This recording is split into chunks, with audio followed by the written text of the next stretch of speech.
glorificará.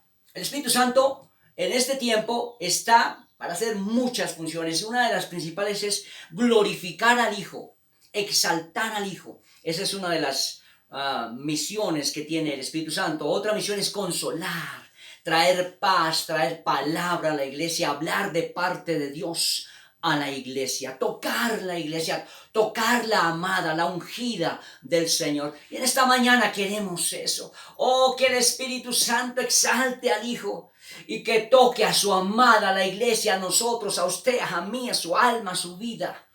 Por eso déjate tocar por el Señor en esta hora. Oh, concentra tus fuerzas en Él. Pídele a Dios que toque su mente, su corazón y su vida, y que esta palabra sea de bendición para tu familia, para tu vida, en el nombre de Jesús. Dice Isaías 9, 6 y 7, este mensaje o disertación se llama los derechos del primogénito. Por eso le decía que es concatena con la de hace 8 días, con la deidad de Cristo.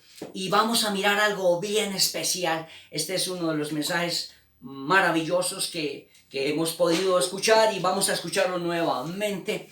Los derechos del primogénito, y vamos a mirar aquí varias cosas, verdades espirituales que tocan con su vida, que tocan con mi vida, que tocan con lo que Dios nos ha dado, para que sepamos qué es lo que nos pertenece. Aleluya. Bien, en Isaías 9, 6 y 7, sin duda que es una de las profecías más grandes que hay. Habla del Hijo.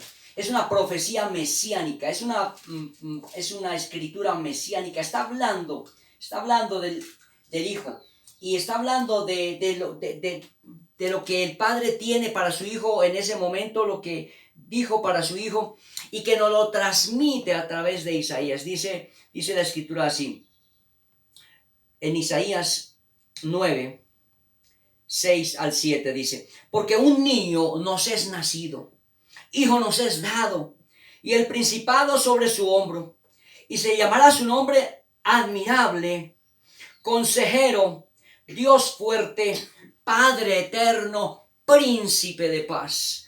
Oh, aleluya. Y agrega y dice: y lo dilatado de su imperio y la paz. Escuche que esto sí es maravilloso. Y la paz no tendrán límite sobre el trono de David. Hace 8 días estábamos hablando que Cristo es el heredero legítimo del rey David, y que un día se sentará en ese trono. Y escucha, aquí la Biblia lo vuelve a decir. Dice: no tendrán límite sobre el trono de David y sobre su reino, disponiéndolo y confirmándolo en juicio y en justicia desde ahora y para siempre. El celo de Jehová de los ejércitos hará esto. Indudablemente la escritura está hablando de Jesucristo el Señor, de Jesucristo el Mesías y de Jesucristo el Rey, el Señor, la imagen invisible, del Dios invisible. Aquí estamos hablando ahora de semejante presentación que le hace Isaías al Hijo, de Dios. Dije, un hijo nos es dado, un hijo nos es nacido, y el principado sobre su hombro. Un niño nos es nacido, dice. Está hablando del Mesías, está hablando de Cristo cuando se encarnó, está hablando, proyectándose en el tiempo, proyectándose en los años antes de que esto sucediera, 760 años antes. Isaías estaba 740 años. Isaías estaba profetizando la venida de Cristo a la tierra. No era cualquier persona, no fue cualquier persona. Era el escogido, era el ungido, era el mismo Hijo de Dios. Pero él era ahora el primogénito. Escuche, el primogénito. Y vamos a hablar de eso. Entonces, vamos a hablar de las cualidades, o más bien de las características y también de los derechos del primogénito. Y vamos a ver algunas cosas importantes en la cultura judía. Cristo nació en la nación judía, en la cultura judía. Y la cultura judía tenía varias características. Una de las características de la cultura judía era que era una sociedad patriarcal. Pero ante todo era una sociedad teocrática. Era la nación que era gobernada por Dios. la nación que era gobernada por Dios. Después ellos quisieron rey como las demás naciones. Ustedes saben la historia, la pueden ver en Crónicas y en los libros de Primero y Segundo de Reyes y en Crónicas. Y ustedes se dan cuenta allí que ellos pidieron rey. Pero esta fue la nación por excelencia, que era la nación teocrática. Usted sabe que hay varios sistemas de gobierno mundiales: democracia, monarquía, comunismo. Bueno, ahora el comunismo ya está muy arrumado solamente en algunos países. Y aunque no lo quisiéramos, hay también tiranía. También hay tiranía, es una forma de gobierno indeseable, pero ahí hay esas situaciones. Este pueblo de Israel era teocrático, era gobernado directamente por Dios. Dios lo quiso hacer así desde el principio, por eso mandó los jueces y por eso mandó los profetas. Samuel era juez y profeta a la vez. Ustedes se acuerdan de la historia de Samuel. Era una sociedad teocrática y también era una sociedad patriarcal. ¿Qué quería decir esto? Que tenían como al importante, al varón, aquel que era la imagen. Este hombre era el patriarca. Y esta era una costumbre judía que había allí en la sociedad. Hoy día pues tal vez no se refleja mucho, pero en ese entonces, en los tiempos bíblicos, esa era la usanza, esas eran las costumbres. Había otra costumbre judía muy importante, y es que ellos procuraban tener familias grandes. Usted lo mira y era como una bendición. De hecho es una bendición. En el Antiguo Testamento dice que tu mujer será como la palmera, ¿cierto? Que da sus frutos y que tiene sus frutos en abundancia, dice la Biblia. Que así será, dice, el varón quien teme a Dios, y que su mujer será como palmera, dice, y que sus hijos serán aquellos como los racimos, ¿no? Entonces, esto hay una descripción ahí de la sociedad judía en donde eran sus costumbres, eran sus ítems, y que a ellos les gustaba hacer así. Entonces, una familia judía que se respetara tenía muchos hijos.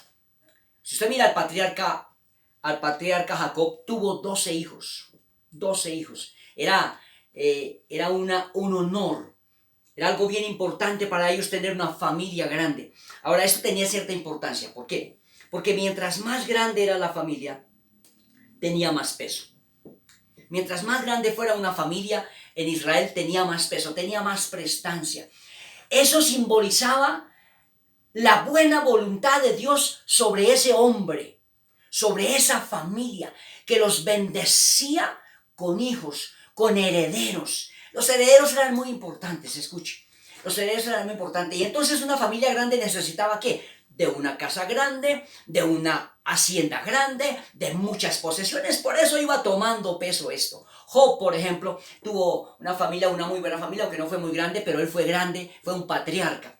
Y él simbolizaba la cultura oriental.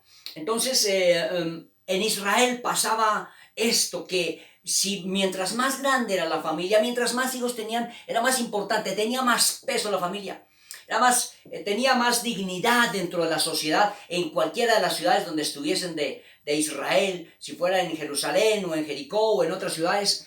Los hombres importantes tenían bastante abundancia de familia, de hijos. Por eso también lo contrario era una desgracia, lo contrario era una ignominia, porque si no se tenían hijos era como una maldición. Era como una maldición. La mujer que no podía tener hijos se le miraba como que era castigada por Dios, como que Dios la había castigado. Y pues el hombre obviamente traía afrenta sobre su vida porque no tenía hijos, no le daba hijos. Y esas eran las costumbres en el pueblo judío. De manera que aparte de eso habían otras costumbres. Por ejemplo, ahora sí vamos a entrar. Eran muy esperados los hijos varones. Escuche, eran muy esperados los hijos varones. No tanto las hijas mujeres. Los hijos varones eran muy esperados y muy importantes. Y sobre todo, el primer hijo varón era el más importante. Y eso también lo vemos en el Génesis, también lo vemos en el Génesis 49:3. Porque allí el Señor da unas normas, cuando podemos ver allí que en la oración que hizo el patriarca para bendecir a su hijo? Lo vamos a ver en Génesis. Génesis 49:3 dice de la siguiente manera. Es Jacob, escuche, Jacob que tuvo 12 hijos, Jacob que tuvo una de las familias grandes, tal vez él inauguró las familias grandes porque fue el patriarca. Jacob era el patriarca. Ahora, acuérdese de esto. Acuérdate que Jacob no era el primogénito por nacimiento. Jacob fue el primogénito por derecho, por escritura, digámoslo de esa forma, y vamos a mirar estas cosas. Pero Jacob bendice a sus hijos, y en el verso 3 habla de Rubén, que es su primogénito. Dice, Rubén, mi primogénito. Escuche lo que dice, mi fortaleza y el principio de mi vigor. El principio de mi vigor. Escuche lo que dice, principal en dignidad. Principal en poder. Aquí ya estamos mirando en esta escritura por qué era tan importante el primogénito. El primogénito era aquel varón en el que el jefe de familia fundamentaba sus esperanzas. Y Dios así lo quiso.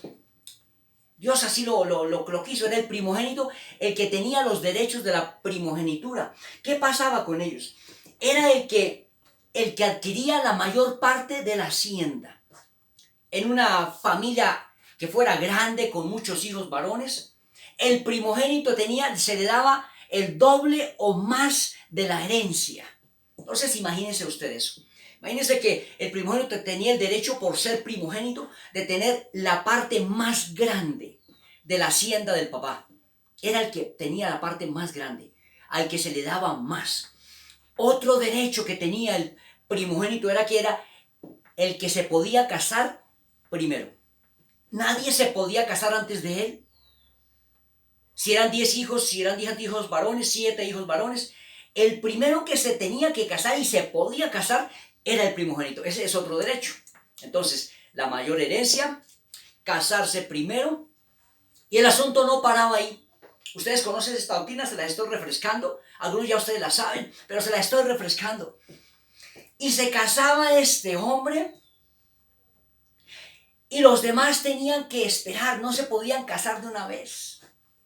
Los demás tenían que esperar que este hombre tuviese hijos con su esposa. Y escúcheme, si nacía una niña primero, todavía no se podían casar.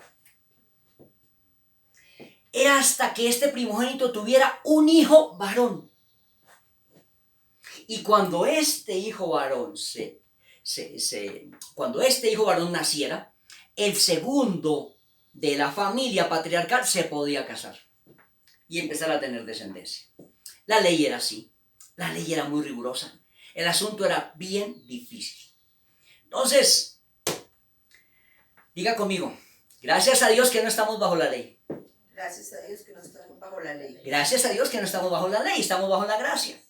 En la gracia, escúcheme esto, en la gracia usted y yo nos podemos casar cuando querramos y con la que querramos. ¿Se da cuenta? No hay que esperar que el hermano mayor se case para yo casarme. Yo me puedo casar en la gracia cuando yo quiera y con la que yo quiera. En la ley no era así. Eran los derechos sagrados del primogénito. No se podía casar antes nadie que él. Y mientras él estaba en la casa, él era como el príncipe de la casa. Cuando era la hora de sentarse a la mesa, se sentaba primero el patriarca, el papá de la familia, el padre, y seguidamente se sentaba él a su mano derecha. Ese era otro puesto de honor en la mesa, sentarse a la mano derecha del patriarca. Eso estaba diciendo, aquí estoy yo y aquí está mi sucesor. Aquí estoy yo, pero aquí está el que me sigue. Para que vayamos entendiendo eso. Nadie se podía sentar a la mesa antes del primogénito. Nadie. Cuando ya el papá y el primogénito se sentaban a la mesa, los demás empezaban a sentarse a la mesa. Ahora ustedes irán cavilando, hilando la situación. Le servían primero al papá y después le servían al primogénito. Era la costumbre en la sociedad patriarcal judía. No le podían servir a nadie antes, así tuviese el hambre que tuviese. Por eso es que Jacob aprovechó esta oportunidad y le compró la primogenitura por un plato de lentejas a Esaú. Entonces, mira, eran los derechos del primogénito. Él tenía el primer lugar en todo. El primogénito tenía el primer lugar en todo. Cuando los papás salían para la ciudad y traían cosas, al primero que le traían cosas era ¿a quién? Al primogénito. Tenía los mejores vestidos. Si era una familia rica, acomodada, si era una familia que tenía buenos haberes, bueno, una familia grande tenía que tener buenos dineros. A este le daban las mejores cosas. El papá venía, escuche, con los mejores regalos. Entonces el primogénito ya sabía que él era el que primero iba a disfrutar las cosas, ¿no? Entonces él sabía, el papá llegaba, traía las mulas y las traía cargadas. ¿Y sabe qué? Las mejores zapatillas Adidas eran para el primogénito. ¿Vio? La mejor ropa de marca, ¿sí? Era para el primogénito. Para él era lo mejor. Entonces, mira, el primogénito tenía el primer lugar en todo. En todo. Eran los derechos del primogénito. ¿Por qué? ¿Por qué tantas consideraciones? ¿Por qué esto despertaba tantas envidias y celos de los demás hermanos? Algunos eran sumisos, otros de pronto se rebelaban, pero tenían que aceptar la ley, tenían que aceptar las costumbres de la sociedad, las costumbres sociales. Por eso Rubén le dice, escuche lo que le dice. Rubén le dice, principal en dignidad, principal en poder, principal en dignidad y principal en poder. ¿Sabe qué? Te quiero llevar a contextualizar estas cosas. Claro, hoy día eso nos parece injusto, nos parece mal, nos parece de hijos mimados, de hijos preferidos, claro. Eso a veces no encaja con nuestra línea de pensamiento occidental, pero así eran las cosas en la ley. Mira, el primogénito tenía en sí mismo, por eso dice Rubén, que era principal en dignidad y principal en poder. ¿Sabe qué significaba eso? Escuche, porque es que ahí ya vienen a confluir las ideas, el porqué de las cosas. Eso tenía una razón también. Sí, claro, él tenía derecho a la primera silla, a la segunda silla, él tenía derecho a tener el primer lugar en todo, sobre sus hermanos, la primera camisa, la primera ropa, el primer anillo, etcétera, etcétera. Pero mira, él encerraba en sí mismo, escuche, el primogénito encerraba en sí mismo, encerraba la idea, la calidad de excelente o precioso. Se lo vuelvo a decir, ahí lo está diciendo Jacob de Rubén, principal en dignidad, principal en poder. Entonces había una idea allí, había una enseñanza allí. El primogénito tenía o encerraba en sí mismo la calidad de excelente o precioso. El primogénito encerraba en sí mismo, representaba en sí mismo la excelencia y lo precioso. Era el principal o el príncipe. En otras palabras, escúcheme, el hombre, el primogénito, era la joya de la familia. Por eso el papá, el patriarca, cuando salía con su primogénito, lo presentaba en sociedad con mucho orgullo, lo miraba como que le tomaba por encima del hombro y le decía, este es mi hijo primogénito. Esta es la fuerza, este es el vigor, este es donde descansan mis esperanzas. Este gobernará después de mí. Lo estoy formando para eso. Lo estoy formando, lo estoy llevando a las mejores escuelas, lo estoy llevando a la mejor educación, a la mejor formación, porque él me representará a mí. ¿Sabe qué pasaba allí? que él representaba la calidad de lo excelente. El primogénito era como algo así muy precioso, era la joya de la familia. Escuche, representaba la familia. En otras palabras, traduciéndolo a nuestro lenguaje actual, era la imagen corporativa de la familia. El primogénito representaba la imagen corporativa de la familia, aunque estos términos no se usaban allá, por eso se usaba más bien, era el principal o era la joya de la familia o encerraba en sí mismo la calidad de lo excelente o lo precioso. Por eso era que el primogénito era tan cuidado, era tan mimado, porque él iba a representar la familia donde él fuera, donde se tuvieran que reunir las familias en una convocatoria social, religiosa. Él iba con el padre a la mano derecha de su papá y se sentaba. Mira, exclusive que ni la mamá tenía ese privilegio, porque ahí era una sociedad patriarcal. Y entonces, ese era el orgullo de la familia. Él representaba a la familia, por eso era tan importante que este hombre fuera bien educado, bien formado, bien estructurado, etcétera, etcétera. En él depositaba la familia todo. Él era el que representaba a la familia. Donde él salía, él decía, oh, la familia Jiménez, mira a este chico, mira a este muchacho, qué estampa, qué estirpe, qué peso, qué dignidad, qué poder, le decían. Esta es la familia, así es la familia. La gente decía, así como este varón es, así es su familia. ¿Se está dando cuenta usted lo importante de esto? Que él representaba a la familia, por eso él era una persona muy importante, muy bien educado, muy bien formado, por eso se le mimaba tanto. Así era el asunto, así era el asunto. Él era la imagen corporativa de la familia. Por eso él era el que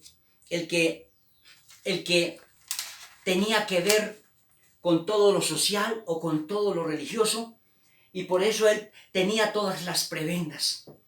Él era eso.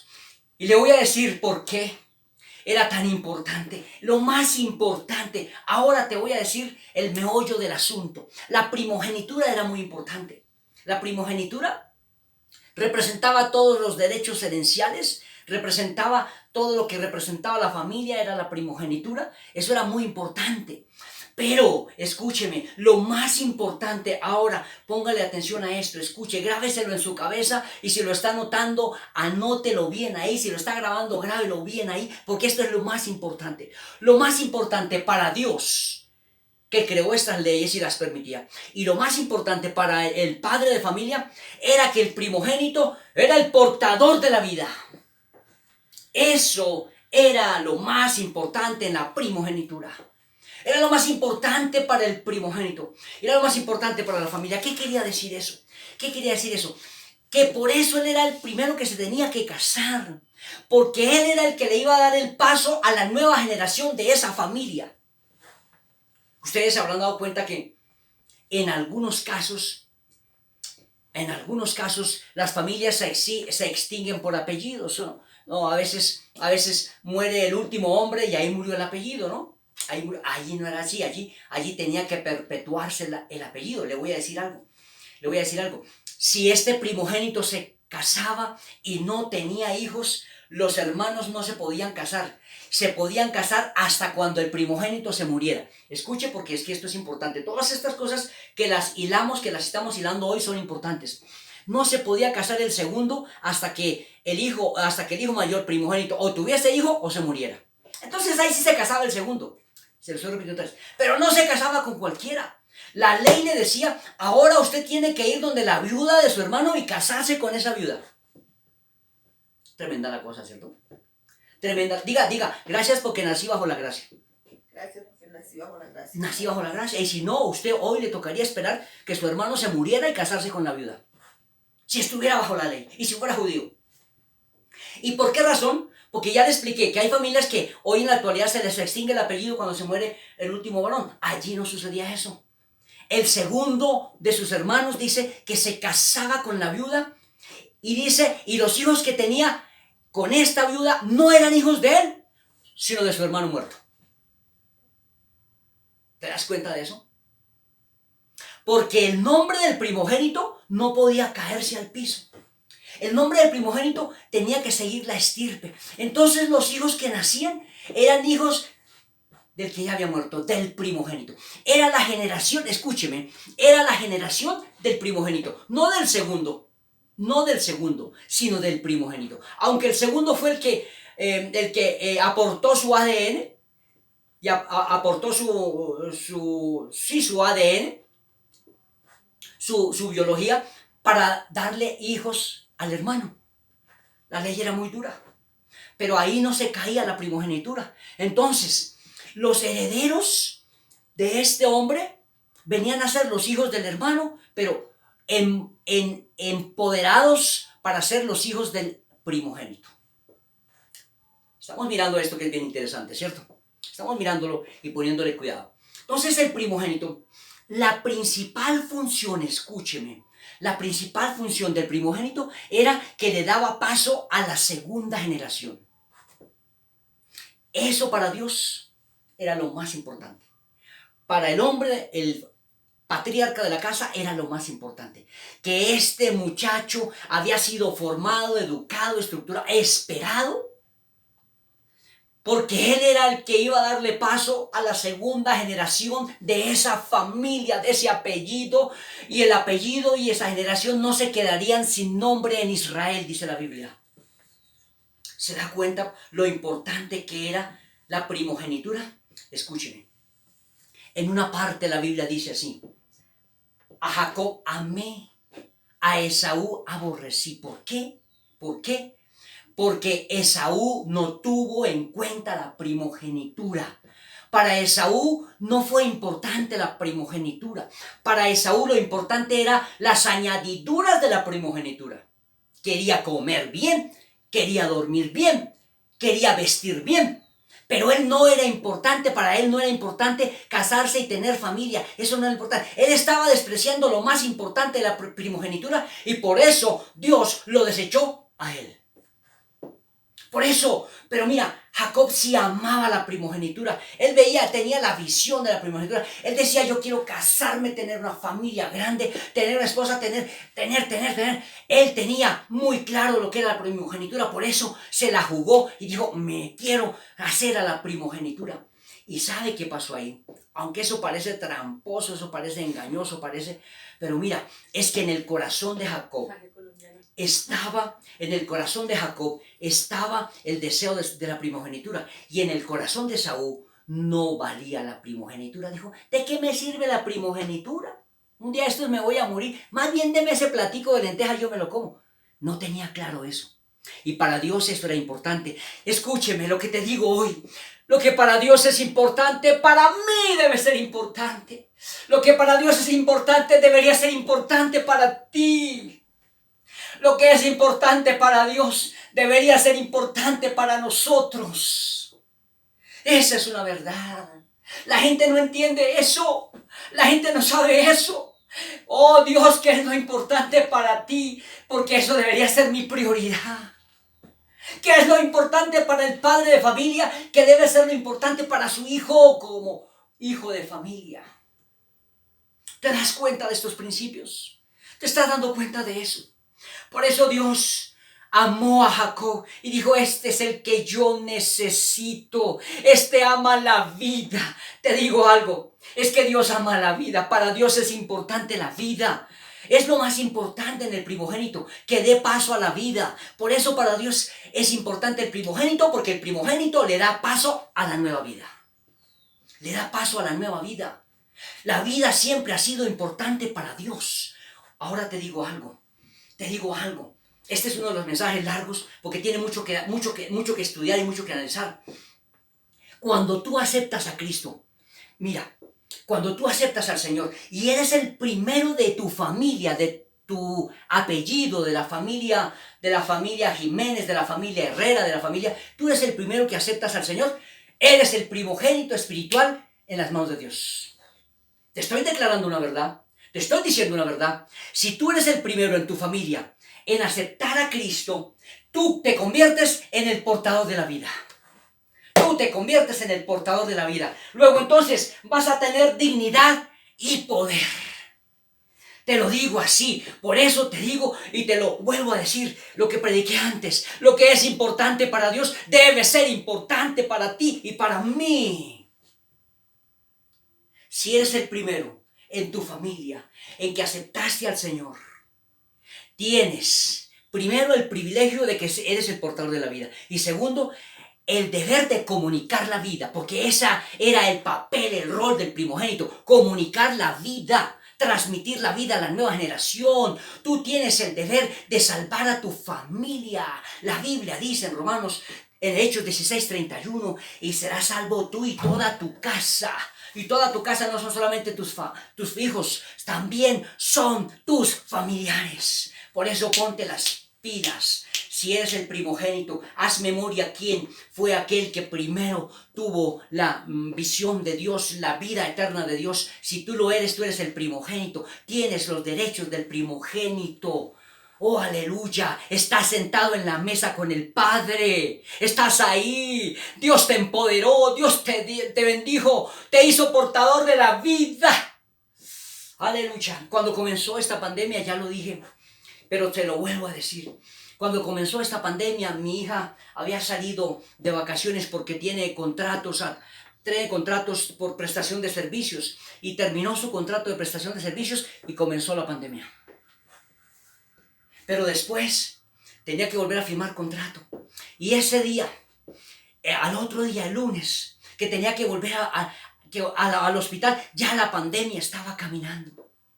Tomamos a nuestra hija y le dijimos, hija, porque es la mayor, le dijimos, hija, tú eres portadora de la vida.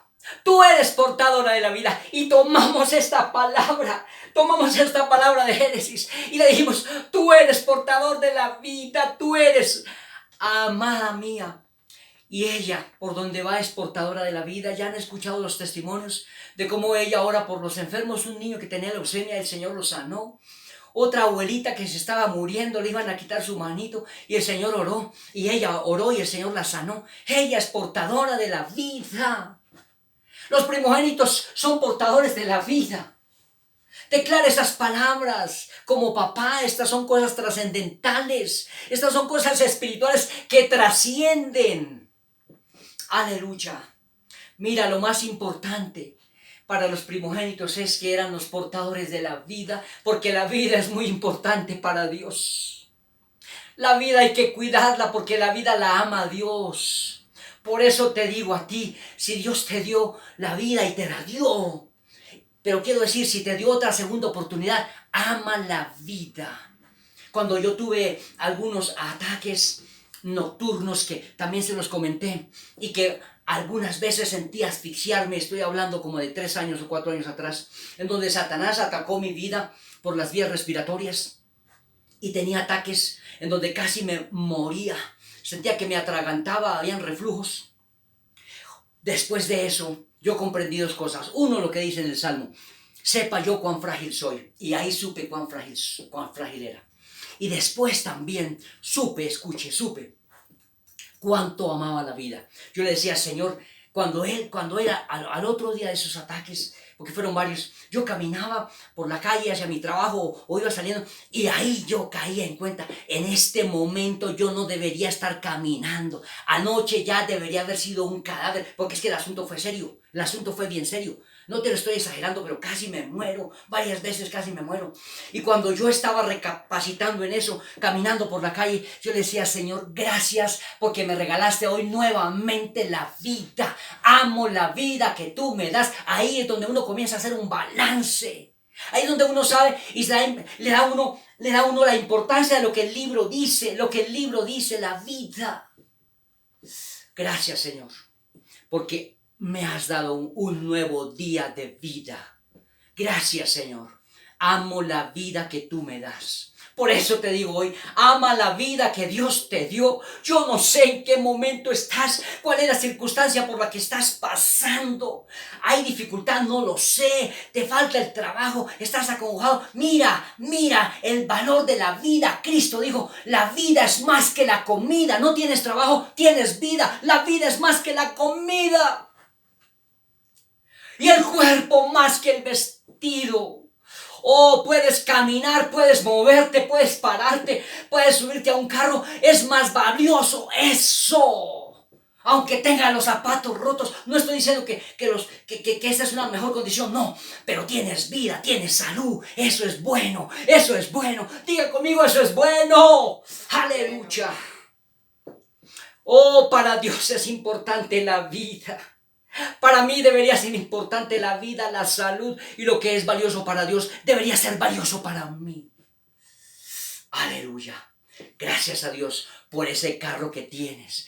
Gracias a Dios por esas 4 llantas que tienes, nuevecitico, y se mueve cuando lo manejas. Pero gracias a Dios cuando tú caminas sobre tus 2 pies y no necesitas una silla de ruedas. Y carrabasica arriba y asanda. La vida es más que la comida. Por eso para Dios era importante el primogénito, y lo es. Porque Él es el portador de la vida, el que representa todo lo bueno de Dios, lo maravilloso. Aleluya. Eso, en eso era que se fundamentaba. Porque la vida siempre será sagrada para Dios. Siempre será sagrada para Dios. Y 2, que somos transmisores de la vida. Aleluya. Te digo, Romanos 8:28 dice que Cristo, escucha, ahora entremos en materia. Entremos en materia. También Isaías dice que un hijo nos es dado y el principado sobre su hombro. Cristo es el primogénito de Dios. Cristo es el primogénito de Dios. Escúcheme, para eso es que es toda esta simbología. Desde Jacob hacia adelante, toda esta simbología se cumple en Cristo Jesús. Cristo es el primogénito del Padre.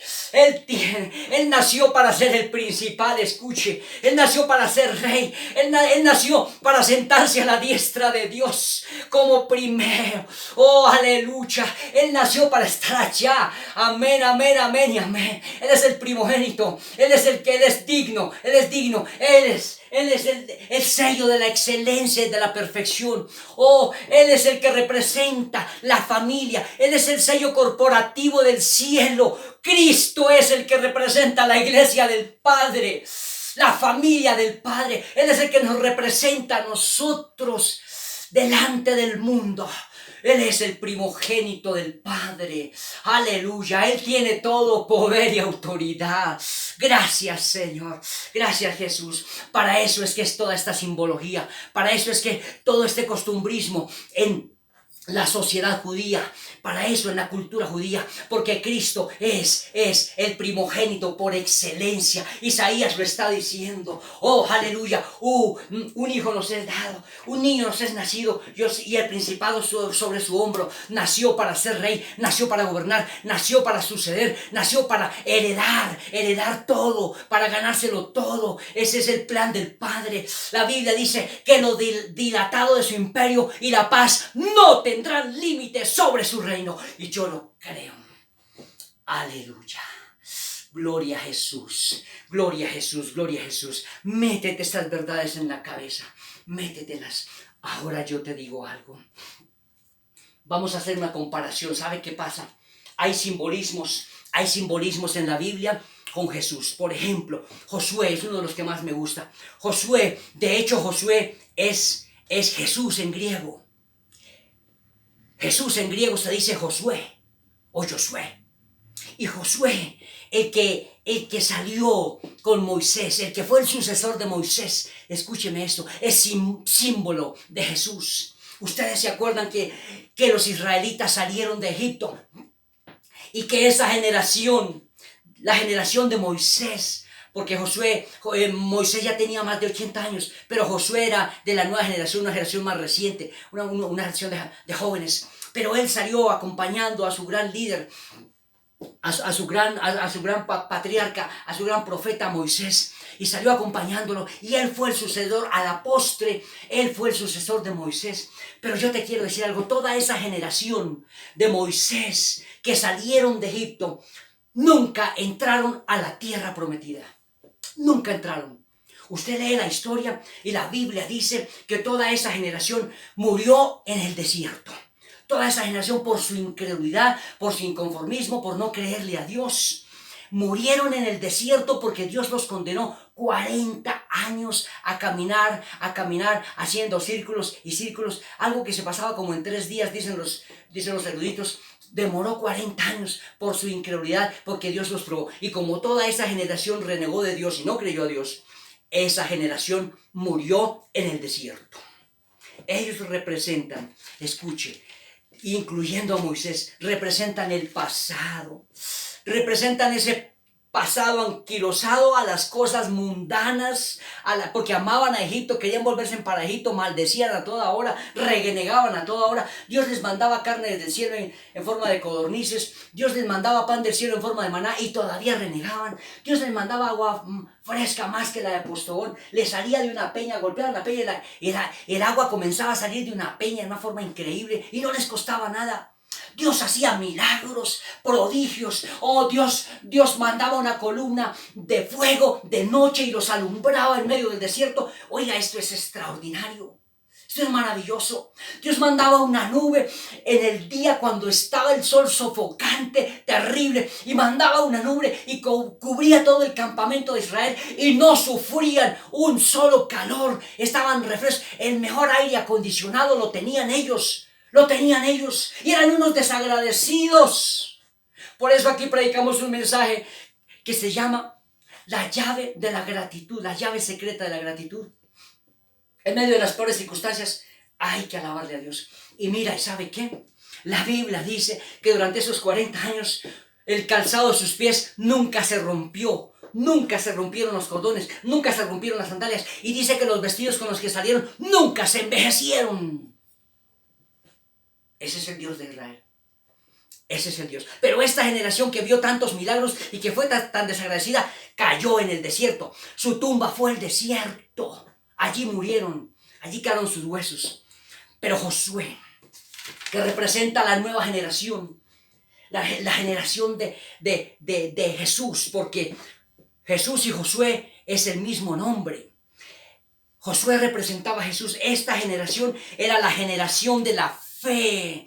Esta generación era la que iba a conquistar, era la generación conquistadora. Escuche, la generación de Josué es la generación conquistadora, la que iba a entrar a la tierra prometida para poseerla. Ellos eran los descendientes directos de esta generación que terminó en el desierto.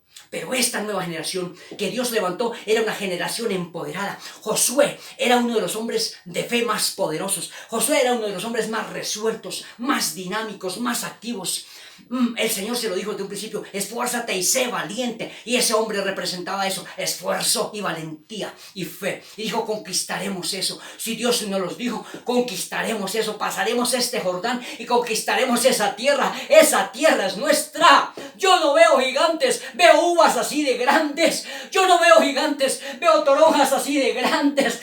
Aleluya, la fe ve eso. La fe no ve los imposibles. La fe ve las bendiciones de Dios. La generación de Josué fue la generación de la fe, la que vio la gloria de Dios en su vida.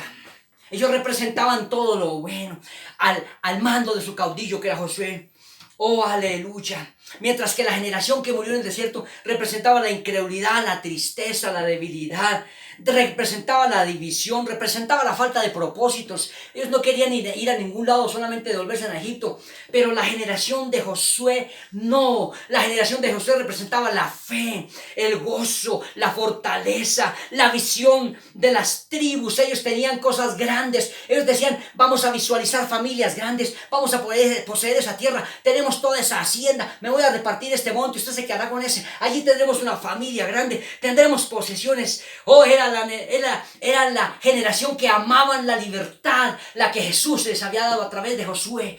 Amaban la tierra prometida, querían la leche y la miel de la tierra prometida. Esa era la generación de Josué. La grande diferencia era tremenda, tremenda, tremenda. Yo te digo algo: ellos eran los conquistadores del reino.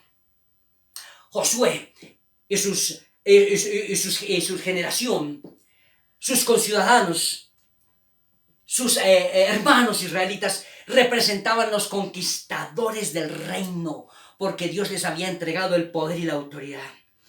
Ahora yo te digo algo: ¿por qué te estoy contando todo esto? Mira, la Biblia dice cosas hermosas y maravillosas. La Biblia dice que Cristo es el primogénito. La Biblia dice que Él nació para ser rey y nació para ser el portador de la vida. Oh, aleluya. La Biblia dice que nosotros somos los que Él salvó y los que Él limpió, lo que Él vino a buscar, porque estábamos perdidos. En otras palabras, nosotros tenemos vida porque Él nos transmitió vida. Cuando creímos en Cristo Jesús, usted y yo empezamos a tener vida, porque Él es portador de la vida. Ahora, escúcheme esto, nosotros somos los descendientes de la vida, nosotros somos los descendientes del primogénito, la generación del primogénito. ¿Está cayendo en cuenta eso? Cuando usted y yo aceptamos a Cristo, somos los hijos de la nueva generación. Somos así como la generación de Josué, ahora somos la generación de Jesús. Aleluya, gloria a Dios. Somos los descendientes legítimos del primogénito, que se llama Jesús. Luego tenemos todos los derechos herenciales del primogénito. Él nos llevará a la tierra prometida. Jesús nos llevará al cielo. La Biblia lo dice. Usted y yo no somos cualquier cosa. Usted y yo representamos la generación de Jesús. La generación de los triunfadores. La generación de la fe, del gozo, de la fortaleza.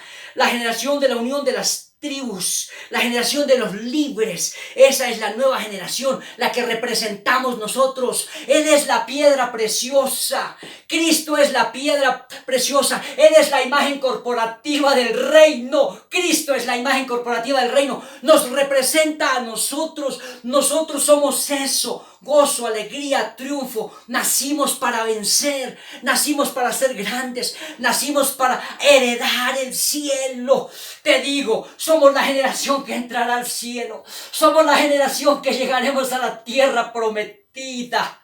Amén, no es cualquier cosa, no es cualquier cosa, no es cualquier cosa. Y todo eso porque tenemos los derechos herenciales del primogénito que se llama Cristo Jesús. Amén. Aleluya. Yo espero que usted haya entendido esto. Pero no solamente que lo haya entendido, sino que lo haya grabado en su corazón. Por eso representamos la generación de la excelencia. Representamos la generación del poder y de la dignidad. Somos los representantes, los embajadores de Cristo en la tierra.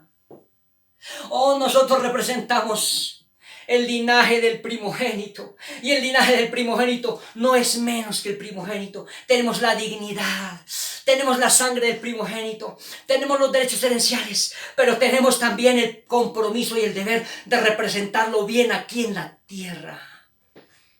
Aleluya. Representamos la dignidad. Representamos lo excelente y lo precioso del reino. Yo no sé si usted le está entrando eso, le cabe eso en el pensamiento, pero ojalá que sí. Por eso su vida tiene que ser intachable, su conducta tiene que ser agradable delante de Dios.